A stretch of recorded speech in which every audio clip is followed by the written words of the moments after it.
Good morning, and thank you for joining us at the 2022 Virtual Summer Series brought to you by the Insurance Society of Philadelphia, Next Gen. Today's session is one that I think will be a fantastic conversation, and you all have been joining us all summer long, every Friday at 10 a.m. Thank you for waking up, making space in your schedule to join us today.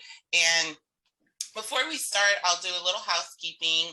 Please note that this session is being closed captioned. So if you would like to view the session with that option, please use the button at the bottom of your screen. You should see a CC. Clicking that will allow you to have access to closed captioning for the session. We're also recording this session. If you've missed any of the previous series this summer, you can catch them on the ISOP YouTube page where our recorded sessions are going to be played. So this session is being recorded so that it can be provided there for folks who want to either listen again or share or catch up on any sessions that they've missed. So just a little housekeeping there. Let's talk a little bit about ISOP and NextGen. And let me see here. The Insurance Society NextGen group is a collaborative group of just the next generation in our industry. We are from all different companies and work in different disciplines and areas, and that is the best part about NextGen. We're able to bring our minds together and find opportunities to network and to grow and to learn from one another. And the summer series is one of those opportunities that we established back in 2020. We pivoted just because of the changes in having access to being in person with each other. And so we developed this virtual series where we would bring leaders and just professionals from all over our industry. And because we were virtual, actually from anywhere in the country, to come and meet with you and share their story, share their career path, and introduce you to their space within our industry, and provide some insight and advice for us during this 8-week-long session that we have on Friday mornings. So the NextGen board brings you this summer series, and the topics range from career advice to emerging risks to things that you may not be exposed to in your day-to-day, or people you may not be exposed to in your day-to-day, but we allow you to connect and network and grow. NextGen also offers scholarships. There's a student scholarship fund with some of the requirements that you see here. Join our mailing list for more information about the 2023 scholarships. We encourage you to apply for this scholarship. That is the purpose and mission of ISOP and NextGen, to continue to foster learning and development for the industry. So we would love to be able to support you in those endeavors. We also have professional grants for folks who are already in the industry and have been working in the business for a minimum of 3 years. If you're looking to continue to grow your knowledge and skill sets, you can also apply for our professional grants. And again, join us on our website for more information about the scholarships and the professional grants. So today's conversation is about diversity, equity, and inclusion. It's a continuation of the series since the very first NextGen series. And NextGen has intentionally continued to have this specific session because we want to continue the conversation around diversity, equity, and inclusion. And we want to approach it from a lot of different aspects, right? Just really incorporating diversity into the stories that we tell and the folks that you are exposed to through the series, and the spaces that people work in. You know, we can approach diversity from so many different angles, and it's it's inclusive of all of us, and we'll be talking about that a little more. But we wanted to bring this conversation to you today to share more diverse stories with you, and just all the different journeys that bring people into the insurance industry, our wonderful industry that we all know and love. So with that said, today we're going to be speaking with two panelists. Our first panelist is Ciara Brooks. Ciara is joining us from St. Louis, Missouri, and she is an operations manager at Safety National. Ciara's team is responsible for identifying and supporting technical needs, designing and implementing efficient and effective processes for the Risk Services Department at Safety National. Ciara received her bachelor's in business management from Harris-Stowe State University and her MBA from University of Phoenix. Ciara started in the insurance industry early in her career in Nebraska, and hopefully tell us a little bit more about that, and found her way back to insurance when she came home to Missouri and joined Safety National, where she's worked for the past 9 years. So thank you for joining us, Ciara. And next, we are really excited to actually have Safiya Reid. Safiya works for Peer Insurance. She is their Director of Diversity, Equity, and Inclusion. Peer is also a sister company of Safety National.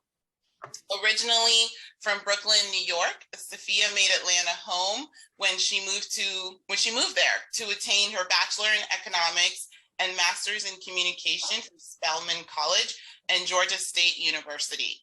Since then, Safiya honed her operational skills in pharmaceutical, merchant processing, radio, and market research industries. Now, she has the pleasure of leading Pure Insurance's diversity, equity, and inclusion efforts, where she is avidly committed to fostering environments where everyone has an equitable chance to learn, develop, and succeed, and where all feel welcome, safe, supported to do their best work. In her spare time, Safiya loves to paint, read, collect vinyl, pretend to play the guitar. So we'll also need to learn a little bit more about that. I don't know if it's Guitar Hero, but let's figure it out. And explore both new and familiar things with loved ones, including the little sister she mentors through Big Brothers and Big Sisters of Metro Atlanta. Welcome, Safiya, and thank you so much for joining us. Thank you for having me. Looking forward to today's discussion. Yeah, definitely. So I am going to unshare. I'm going to stop sharing my screen so that we can get into our conversation. All right, so technical difficulty. All right. So thank you both for joining us. Ciara, I'll start with you. Introduce yourself and anything that I may have forgotten, just to kind of get the ball rolling and just kind of let the folks hear your voice. Well, you actually hit it pretty well on.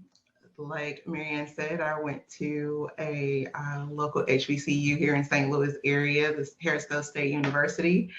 Right out of Harris-Stowe, went to Lincoln, Nebraska, which I was not familiar with before I got there, but I got very familiar with in the 5 years that I spent there, myself and my two daughters, and came back to St. Louis in 2012, and then started working at Safety National in 2013, the beginning of 2013. So it's been an interesting journey. I don't want to get too far into it just yet, because kind of it bleeds into what we're going to be talking about. But yeah, you did pretty good.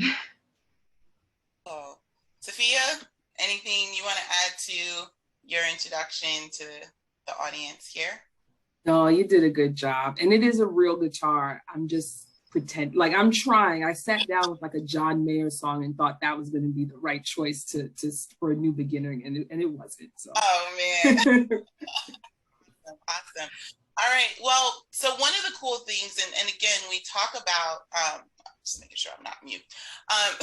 One of the cool things that we talk about with diversity is continuing to share these different perspectives of what we do. And even with this series, as we produce the Next Gen series, we talk about, how are we bringing different voices, different perspectives? And a lot of what we share in this series has been that continuum of the client-facing side, right? Your underwriting, your broking, even risk services, like all of your folks that are in this client-facing continuum of what we know as the insurance industry and business. And so just in diversifying the perspectives that we bring to the table, you all are actually a part of the inner workings, right? You're part of the operations and the people that are actually, moving these insurance companies forward to do the work that we're doing for our clients. So I wanted to kind of share about your perspective in that space, and how you found the insurance industry in the first place. So I'll start with you, Safiya. How did you find insurance? I'm not like one of the folks that got grandfathered in, where, there's always someone whose dad or mom and the generation before that, they worked in insurance and they almost had no other choice. I'm on the complete opposite. I'm a first generation immigrant. My family's from Trinidad. So I really didn't have any reference point for what a career could look like. And based on that, I hopped around a lot of different places for the first 10 years of my career. Part of it having to do with the recession that was going on at the time. The other part is every time I got somewhere, I recognized that in my efforts to, show contributions, show, value, they were willing to just allow me to keep investing in their organization and their results without returning that investment. And so it starts to lead to burnout. It starts to lead to what I now know as to the term is called covering, like the identity management. And that's where you're downplaying some sort of attribute about yourself in the hopes of fitting in with the folks that are around you. And I didn't have the language for it, but I knew that I never felt home, or I never felt a sense of community at any of these places, on top of the fact that I wasn't being invested in, and I was really just being used up for any resources that I could provide. So I literally fell into the insurance space, leaving market research, and taking those operational skills that I kind of honed in different industries and really trying to figure out how could I have a fresh new start. And so that's how I fell into Pure. They had a role for an office manager that had opened up for a brand new Roswell office where their excess surplus line shop was getting ready to be launched, in addition with their kind of broker distribution for smaller level brokers, since Pure is completely high net worth. And as you would imagine, not a ton of office to manage, with just 5 people starting off. And so I took on some ad hoc responsibilities, just being curious about what was going on. This being my first, foray into surplus lines, into all of these different aspects that go into it from a regulatory and compliance standpoint. And that's kind of how I started doing some ad hoc work. And that's one thing about Pure. You do something good and you do it well, it's yours now. You own it, like it has your name on it. It's your thing, it's your baby. And so that's how I fell into the compliance and tax reporting world. And I ended up doing that. And even when I was doing both jobs, I kind of felt like the pressure where it was just like, oh, this might be a little bit too much work, but I was afraid to wave that flag to ask for help, which I obviously know wasn't the right call. And I eventually did make that call and ask for help. And rather than, and this is a familiar crossroads that I had been in previous industries, but this was the first time where I said, hey, I'm actually doing 2 or 3 different jobs and it's no longer sustainable. It's going to start to impact results. And rather than saying, oh yeah, keep doing it, you're doing such a good job, here's some more work, Pure was the first organization that I was with that said, you know what, you're absolutely right. Let's split these jobs into different responsibilities and tell me which one do you want to do. And I was like, wait, what? That's how that's how this works. Okay. And then so from there, that really was kind of just the harbinger of what the rest of my career would look like at Pure. And so I've been there for a little over 6 years now, and I've held 4 different roles in those 6 years. And it's because at every one of those turning points, there was someone, whether it was my manager, senior leadership, that was willing to invest in me the way that I was willing to invest in the organization. And so that is what's kept me in the insurance space. And it's really the first industry where I've been in where it feels like, I can get comfy here. This feels cozy. Welcome. It's very cozy here. Thank you for sharing that. And, I have a follow-up question for you a little later that I touched on based on what you shared about the investments in you. But I want to go to Ciara. Ciara, tell us about how you found the insurance industry. What was your first encounter? Similarly, insurance was not on my radar. Like I mentioned, I went to a local HBCU here in St. Louis, Harris-Stowe, and I was actually approaching graduation. Even up into 2 years before graduation, I still had no idea. I had not declared a major. I still was not sure what I wanted to do when I grew up. I wasn't ready to graduate and kind of be put out into the working world. So literally, I sat down with one of my counselors 2 years before graduation. They were like, you need to pick a major. And I was like, well, what do I have the most credits in? And they were like, business. So I ended up with my undergrad in business with an emphasis in management.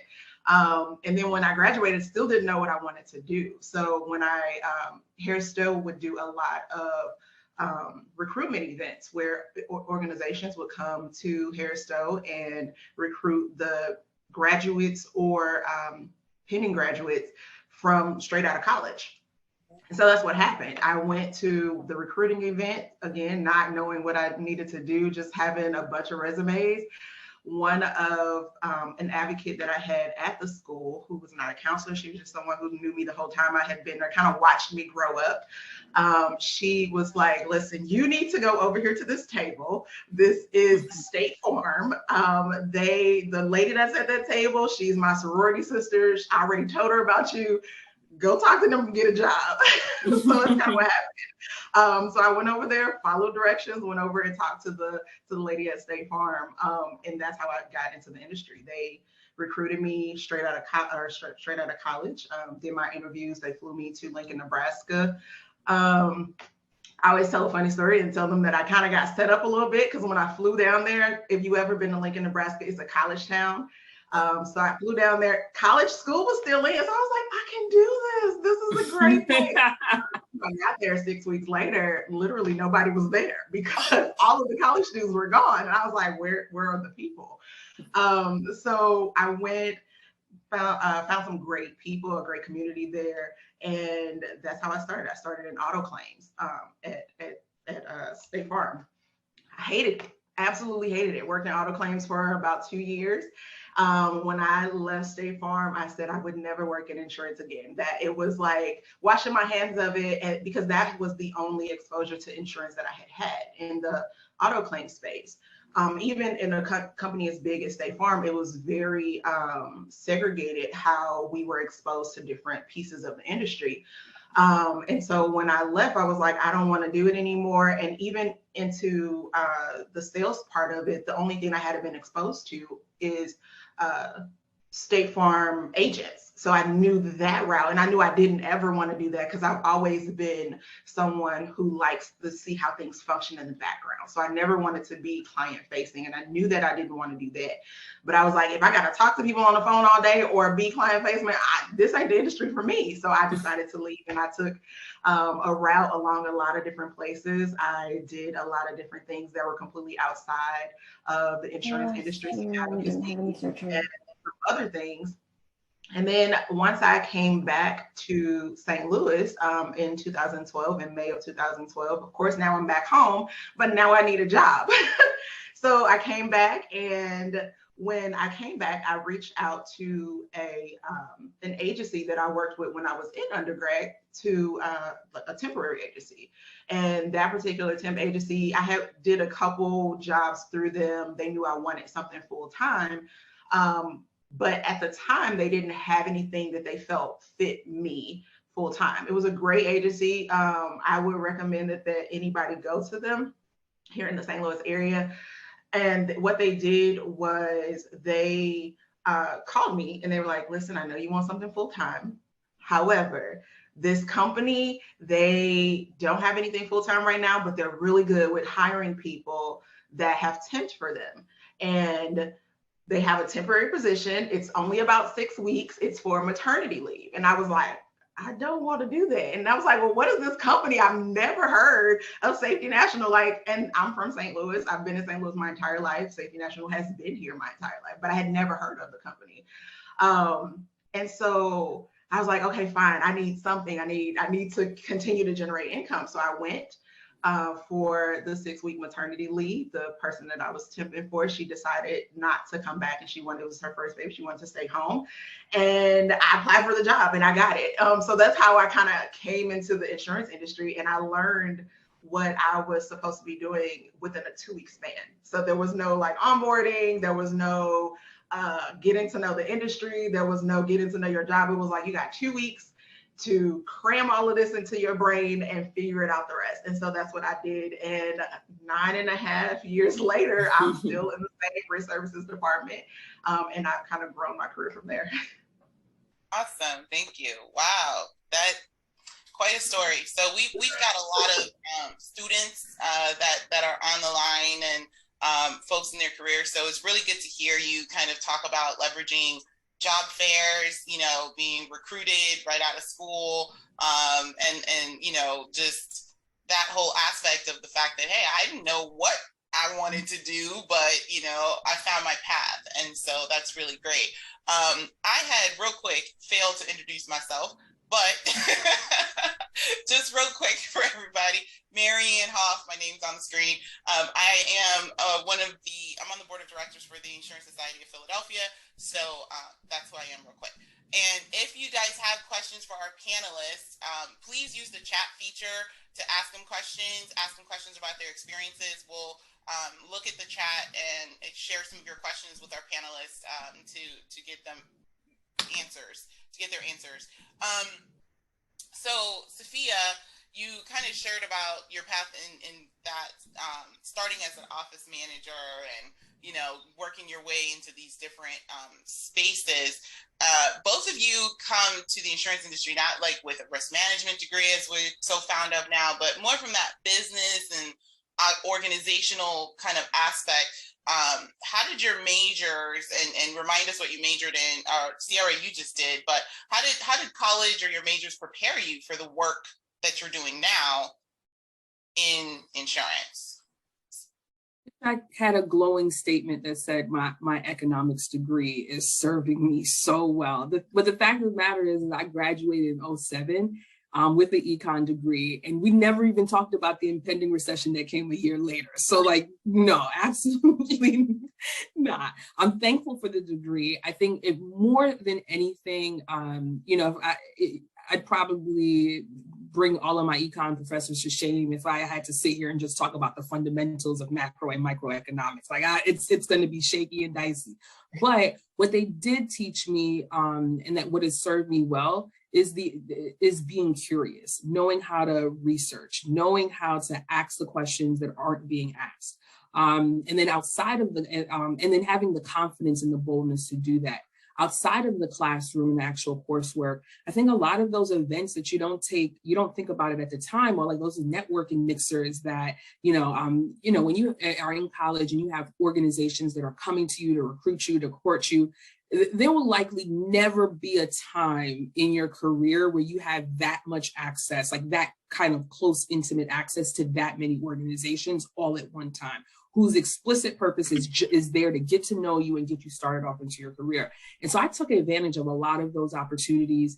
And that's where I found my voice, knowing how to tell my story. Having your narrative is so, they used to call it like your elevator pitch when you were growing up. But now I kind of look at it as more of like your narrative. Like you need to have your story straight. It needs to include where you've been, where you are, and where you're going. And it needs to be compelling and show off some of your strengths. And so a lot of the professional development training and workshops and just mixers, and that's really, those are the types of skills that have served me. But yeah, no one taught me about surplus lines and compliance and tax reporting. It was really about just like the fundamentals, just to be competent. And to be able to provide solutions, spot problems before they become a problem. Those are those types of things that it's not necessarily part of the curriculum, but you do walk away with it, and it serves you well.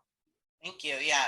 And that resonates to some of the other, sessions and panelists that have talked about that, curiosity and initiative and those kinds of things. Those go across the board. Ciara, tell us a little bit about your prep, because you're in operations management and you came from the business side. So How did it help? Yeah. So obviously having a business background really does help with operations and things like that. But similar to Safiya, I graduated in 2007 into a recession. So it's like, it was a way to navigate it. I had to figure out what to do. And even that one thing that I would say college really prepared me for, very similar, like getting involved with those mixers, those recruitment events, those things that the college posted about, like, hey, we have these different people from different organizations that are going to come, and you are exposed to different CEOs. I was exposed to people who ran dental offices and people who ran different organizations across St. Louis, and just having access to those people and being afraid to talk to them. But I had to learn that people are just people. And even if these people seem to be in a higher position than me, or even seem to be in a space where they have more than me, more education than me, or more knowledge than me of anything, they literally are probably just as uncomfortable talking to you, more likely than you are talking to them. Just as you're uncomfortable talking to them. So it's just a matter of finding that common space, which was what Harris Hill really instilled in me. Like, you need to get yourself out there and talk to people, because that's how business deals are made. Business deals are made when you are having conversations with people that are not necessarily on the day-to-day things. It's those after-hour things. It's those things where you actually get to know people and get to know how people function together. And then you build those relationships, and those relationships kind of help your career to grow and flourish in spaces that you never thought that it would. So having that knowledge from early on in my college career, and not knowing how beneficial it would be for me. Think about how I just mentioned my story, and the temp agency that I worked with when I was in college. I called them when I got back to St. Louis, and I was like, y'all may not remember me, but, and they were like, we do remember you. You moved to Nebraska. How you doing? So they actually remembered who I was, because they remembered my work ethic. They remembered me as a person, because I put myself in front of them and I made myself memorable. It wasn't anything that I did that was like astronomically good. I just did good at what I was doing.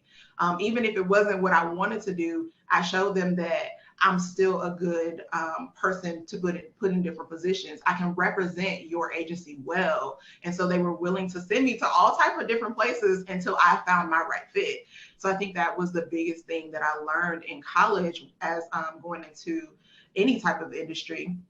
But as far as being in operations and getting my MBA and things like that, I will say college is a space to gain insight and networking. And there's going to be some things that you remember, things like SWOT analysis and things like that. You'll take with you probably forever and wherever you go. But the biggest part for me was really learning those softer skills, those networking skills that really will take you the furthest. Yeah. And just, like you both have kind of touched on that ability to tell your story and make sure people kind of know who you are. So as we talk more about your story and we get into talking specifically about DEI and how that's impacted your career, has there been a pivotal moment or choice so far that has shaped your career, and how did you approach this? I'm going to go to Safiya and then Ciara. Yeah, I think honestly, the most pivotal moment probably happened summer of 2020. I was in the compliance tax reporting space, getting ready to essentially be some sort of like tech liaison between our data enterprise management team as well as our IT team for our business unit. And that's where I was literally looking to kind of make my next play. And then, summer of 2020 happens and the world gets flipped up over its head. And then all of a sudden I'm like, I don't care about these taxes. I don't care about these regulations. Like I need to do something. It was one thing in that role to be afforded with, work that intrigued me and that I was challenged by, and then I could use my outside time to do it, to serve my community. But that was one of those pivotal moments where I was like, oh, actually, no, like my day job needs to be connected to my community as well. And so it was right as Pure was kind of coming to its own understanding, its own reckoning about, hey, and this came from our CEO, Ross Buckmuller, and he was just like, hey, I thought we could get by being a good company. And that's just not the case. Like, we have to be an actively engaged community partner. And that address that he gave to the organization that first Monday morning after the social uprising started, it was about two weeks later until they announced that they would be opening up a DEI role. And I've known just within my network folks that have done that work, and there has never been a day where I thought, I want to get into that as well. Like, that just didn't come up. I could tell that a lot of those roles were for show. They didn't have budget, they didn't have buy-in, and they didn't have the support that they needed to really have meaningful impact. And so I just wasn't interested at all. And then this opportunity opened up, and I literally was like, oh, well, I'm not even qualified for it. Like, right. And so I started I literally was pacing back and forth in a very quaintly compact condo. So not a ton of room to pace, but I was there back and forth. And I said, all of the reasons of why I couldn't do it, one by one, I was starting to rebut them, each one. And it wasn't until the end of it where I was like, actually, all of the reasons for why you couldn't do it, you have a legitimate reason for why every single twist and turn of your career has prepared you for this specific moment. And then I reached out to one of my really close friends in my network who we've actually had the pleasure of working at not one, not two, but 3 different companies together. And I, similar to what Ciara said, I'm a background person. I'm behind the scenes. I want to make sure, I'm the person that, with basically doing elevator work where you don't know it's not working until, you don't even know it exists until the day it stops working. And then my goal is to prevent that. And so that's always been my scene, is just background operations. And I'll never forget when I was talking to him about this, he was just like, every now and again, you got to step into the light. You cannot play the background your whole life. There come from moments where you have to rise to the occasion and step into that light. And as scary as that was, just because I wasn't able to hide behind regulations and just different things like that, I really had to expose myself. I really had to be vulnerable, because if people, I truly believe that if you don't have a people-centric DEI strategy, you don't have one. If it doesn't start and end with the people that you're trying to serve, what are you really doing? And to be able to do that authentically, you have to be vulnerable. You have to open up yourself. And that was just something I was a little nervous to do, at this point. And so that's kind of how I really kind of talked myself into applying. And as I got into that role, I had so much confidence that it was who else could it be but me? Look at this unique set of experiences. What people thought, was haphazard job movement throughout my career, and probably in the thick of it, it probably did feel that way. But in hindsight, it told a really complete story that gave me a unique set of attributes that really no one else was bringing to the table. And so, but it took kind of that process of me going through it so that I knew. And once I had the confidence myself, then I was able to relay that effortlessly to the decision makers. That's fantastic. Thank you. That's fantastic. Wow. Okay. I'm gonna let that sit for a second. Going through that, the questioning of yourself, the building of the confidence, the understanding that, hey, I have been prepared for this. Every single step in its individuality may look like it's not connected, but it's all connected. And who better? Yep. Awesome. I love that. Ciara, can you share with us about a pivotal part in your career, and how did you approach that, and how did it shape you? So it's kind of a 2-part. So initially, when I first started, like I said, I started at Safe National in 2013, and I kind of was just doing what I was hired to do. And so one thing that I realized very quickly was that I wanted to do more. I wanted to experience more and learn more. So I kind of started to chart my own path, if you will. I've always worked in the risk services department. So But I realized very early that I'm not a risk manager, and I'm not, again, client facing, which risk services is. And so I was like, okay, well, what does this space in the background look like? It really wasn't anything that was initially defined.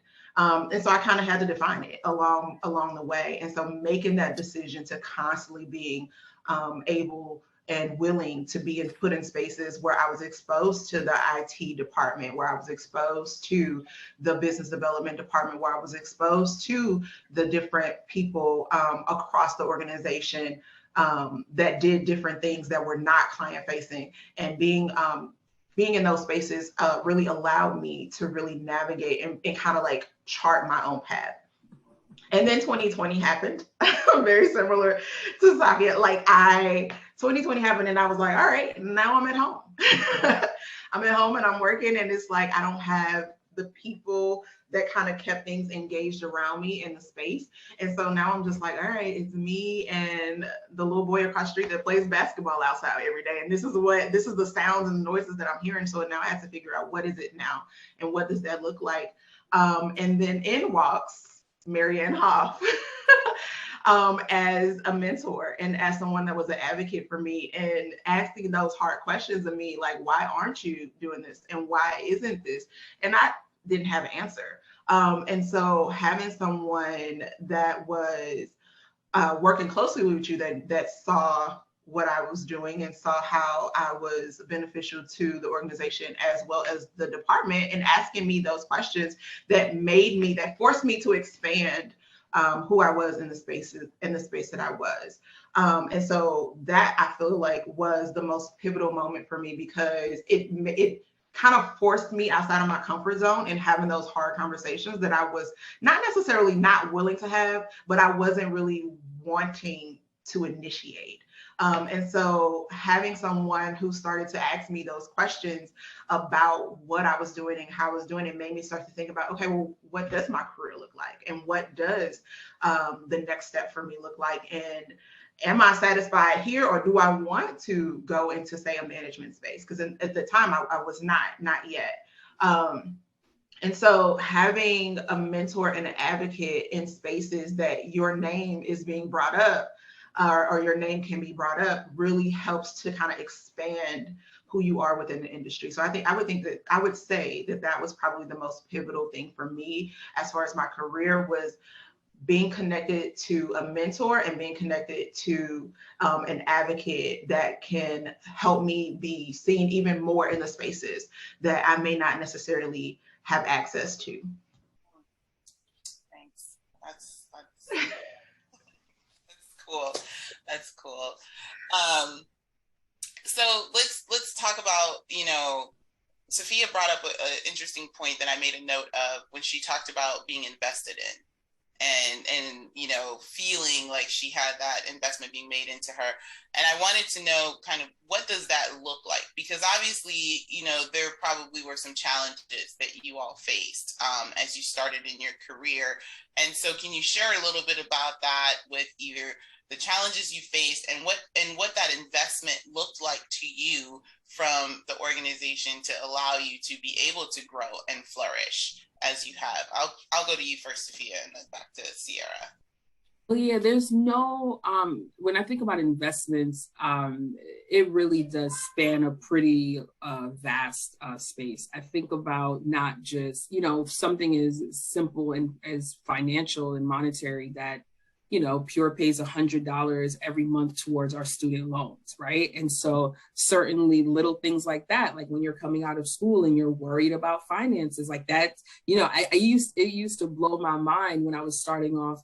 And then we had interviews and people would say, well, where do you want to be in 5 years? I'm like, are you kidding me? I need to be on payroll today, like last week. Like, I can't think about 5 years ahead. I got bills that are on my back. Like, help me.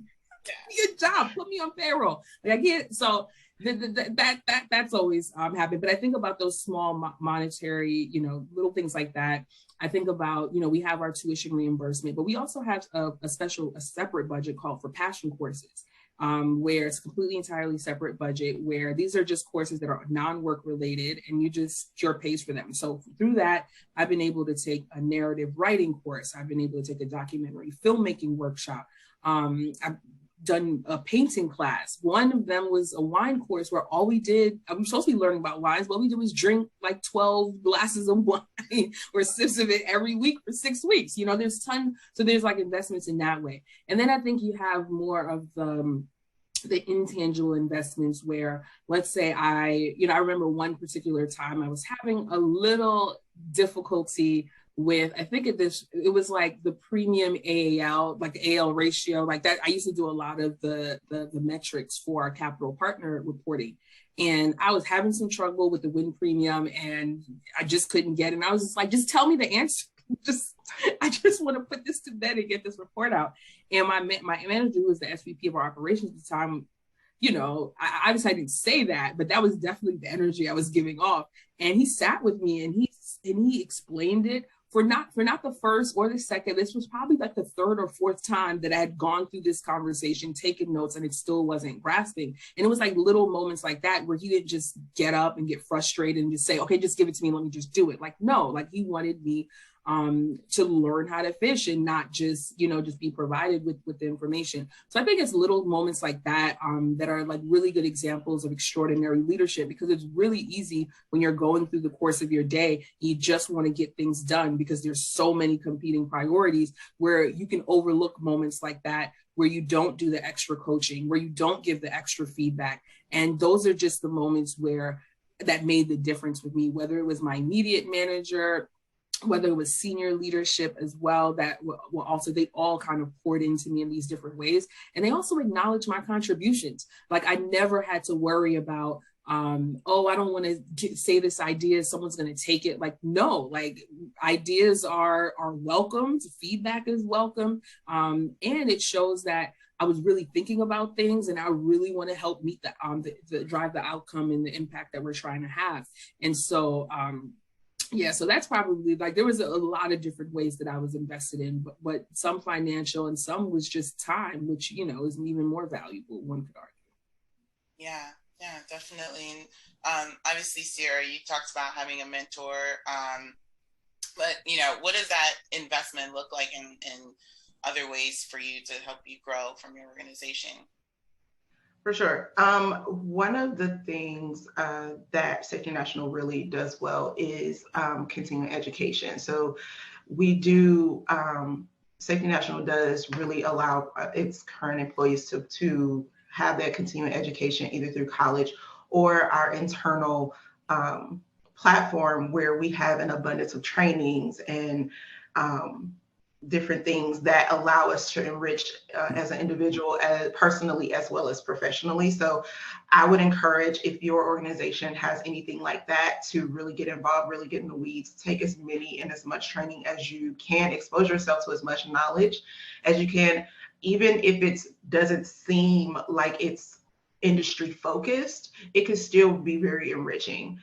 So that's one of the things, having leadership that trusted me, even when I didn't necessarily trust myself through the process. They saw the value that I had before I was able to see it. And so that was really helpful for me to kind of like see it eventually. And then even having direct leadership who helped form me and the way that I ask questions and do things. So now as a person that has my own team, now I do those very same things. Sometimes it may seem annoying for somebody to come back to you.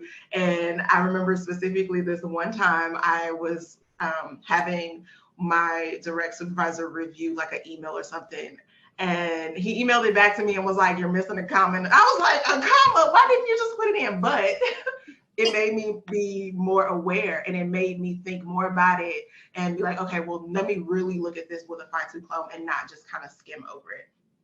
Mistakes happen. That's not a thing, or that it's not a problem, but it did put me in a space to where now as a leader, I do the same things. I'm more like, what do you think? Well, put it back on my team to make the decision on certain things, because there's nothing that can be broken in the space that we're in. There's nothing that can be broken that can't be fixed.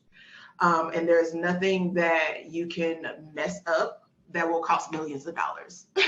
So at this point, it's just like, it's okay to make those mistakes. And sometimes those mistakes are the best learners. And I think that was the biggest, one of the most integral parts that leadership has been able to teach me.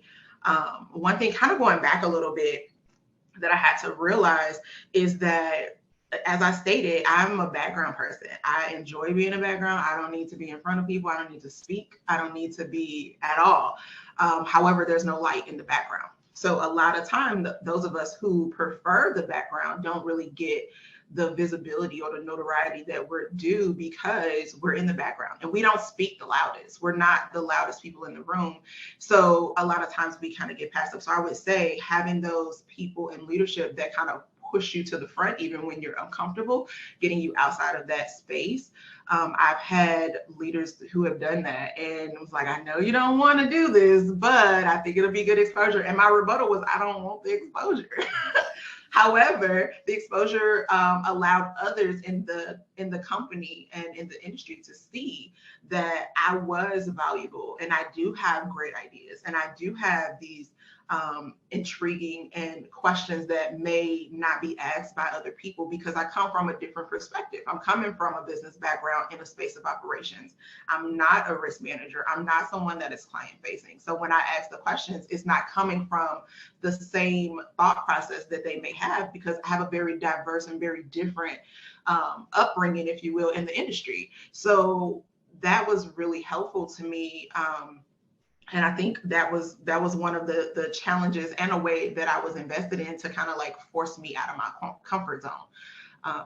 So yeah, I would just say that's it. Well, thank you for sharing that. That's great, and that kind of segues into our conversation about DEI specifically. Obviously, this is a space that Safiya works in, but just for you personally, like, how do you personally define DEI? For you, is there and I'm put two questions together because we're running late a little bit on time and this conversation is really good, but is there a order of operations for you when it comes to DEI, as in, like, everyone talks about diversity, equity, and inclusion? Is it inclusion, equity, and diversity for you? Is one more important than the other? Like, kind of give your thoughts on that as far as how you personally define and work with DEI. I'm going to go Ciara first and then Safiya. I think for me, I would probably say equity would probably be first. And then diversity and inclusion. And I feel like until the playing ground is equal, until we have different ways to show that things are equal, things like transparency and different training opportunities, which I spoke of, acknowledging those high performers who may be in the background and they don't necessarily have the exposure, that is a way to kind of like level the playing ground and allow people to grow, and acknowledging when people don't want to move in a different space. Because there are some people who just enjoy the space that they're in and they do not want to move past that. I don't want to say that they don't want to grow, because there is growth in staying in the same spot. But some people just enjoy what they do and that's what they want to do, and respecting that and allowing them to make that decision and not trying to kind of force them into a space. I think that's very important. But I think that equity in just having the equal space for everybody to be included in those things. At Safety National, we have different committees. I'm the chair of the events committee at Safety National, and one of the challenges, because we do have offices outside of St. Louis, is to find space and how to include those that are not on our home campus. And it's difficult, especially in this world where a lot of stuff is virtual. And it's like, how do we include the offices that's in Oklahoma? How do we include those offices that are in Atlanta and feeling like all those other spaces? Like, how do we include these people and make sure that they still feel like they're a part of the bigger picture, not only on the events committee, but at Safety National as a company? And getting those ideas from people who are outside of the space. So I lean into, as the events chair, I lean into those people who are on those locations to see, like, what do you think? Like, how would you want to be included? Because it may be different. And what do you think about doing this? And is this something that you all would be interested in? Because since I'm not there, I don't have the knowledge of the group completely there. So they may not even want to do all of the things that we're doing in the home office because it may be just too much, because of course it is a smaller space. But if they do want to be included, how do they want to be included, and how do they see themselves being included in those spaces?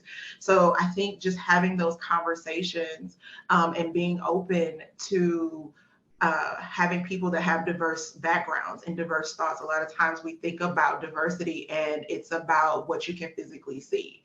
But it doesn't always, that's not the overwhelming space of diversity that we need to be thinking about. It's more so about, okay, how do these people in different backgrounds come together and find the common space among them to help to enhance the organization or help to enhance the industry.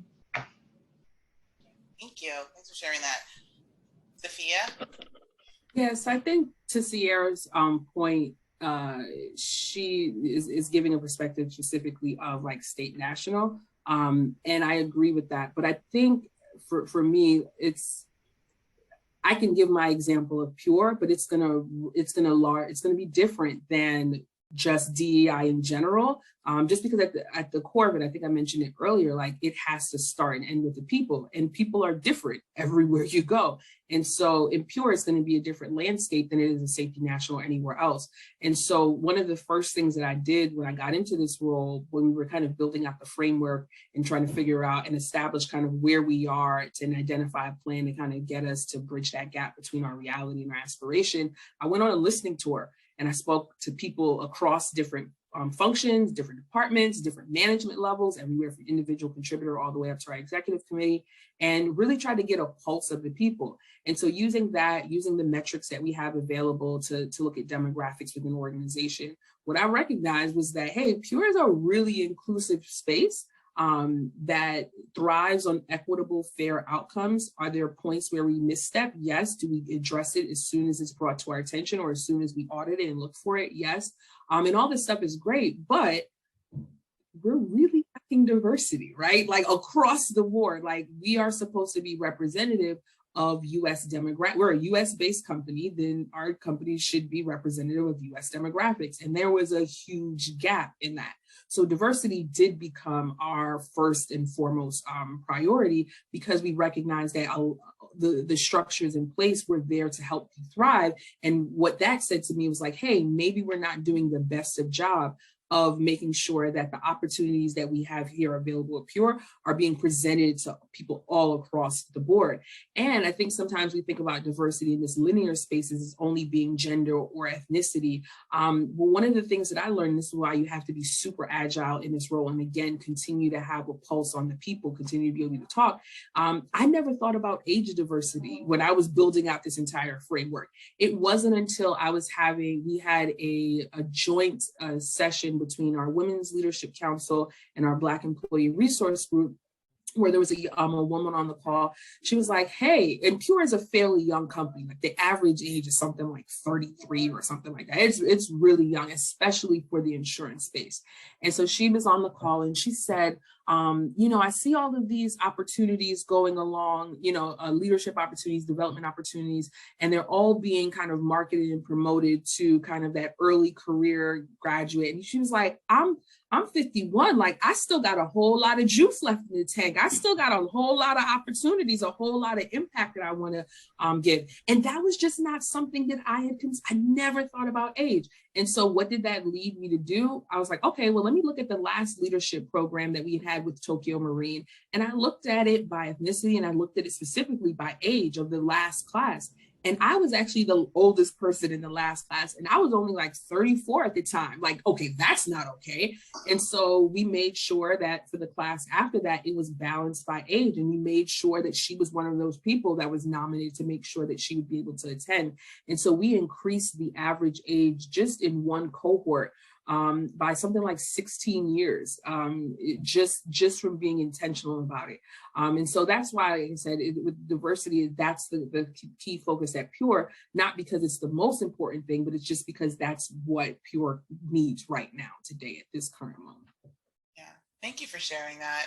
And like, I liked what you said about, being agile in the space and, kind of what you were saying too, Ciara, about the perception of DEI. It's like people hear that acronym and there's something that immediately flashes in their mind. And it's kind of like, okay, toss that to the side and then think about it in just a broader view and, coming from that different experience. And when I originally kind of started thinking about the conversation today, I was going to focus on like generational and talking about, that age difference and generational difference. And just, diversity is just all about these different stories and just, every person is unique. That's what my grandma tells me.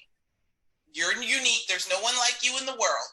And that's the same for each and every one of us. And so hearing each other's stories and being able to kind of share those experiences, like you were saying, Ciara, really enrich us in how we're able to accomplish things that, come to the forefront when we realize, like you did, Safiya, like, oh, here's a whole space that I want to, do better in and kind of make sure these people feel included in what we're offering. So that's fantastic. You guys know I had a ton of questions, but we're like 5 minutes out.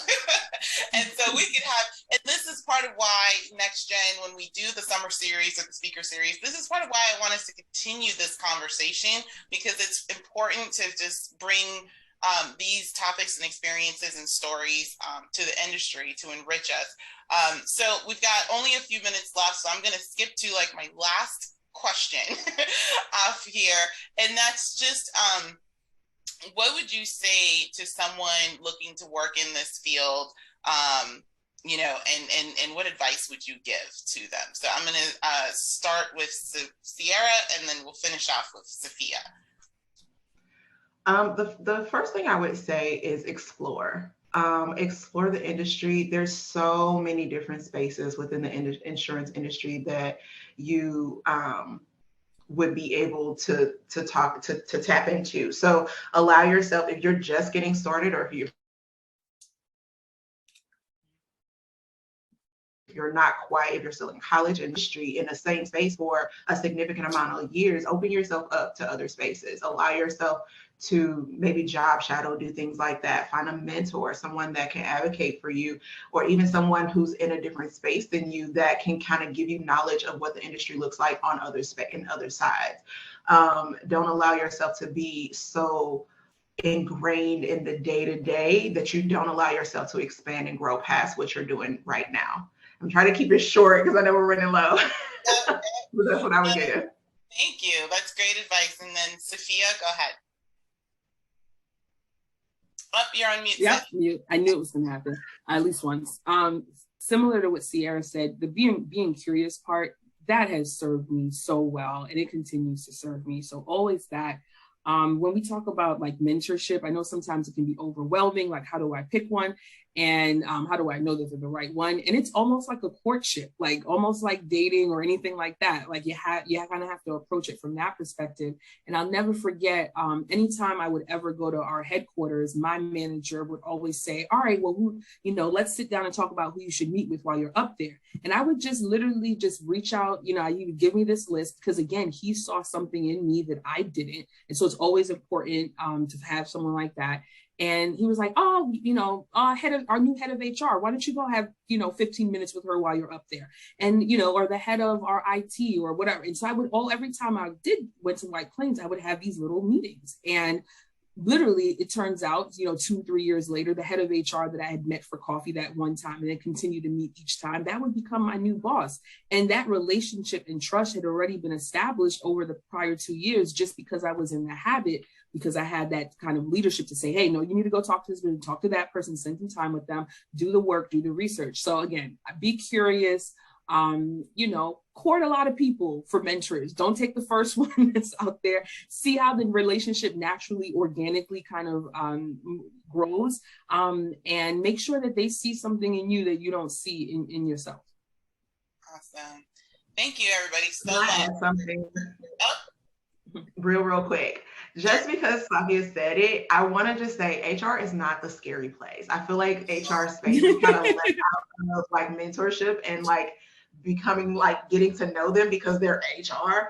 but they're real people, and they want to be included in things as well. So, and they also have a diverse background and diverse perspective. So also reach out to them. Thanks for adding that, Ciara. Thank you guys so much for joining us, and we definitely appreciate everything that you shared with us today. And thank you to our audience. You can connect with, you see my whole screen here, but you can connect with NextGen on LinkedIn. Feel free to connect with our panelists. If you have any questions, you can find them on LinkedIn. You can connect with ISOP Twitter or via email if you have any questions for us after that. But thank you again. We'll be here next Friday with a topic for you again. And we just appreciate you. Have a great day. Thanks, everybody. Thanks for having us. Take care. Thank you.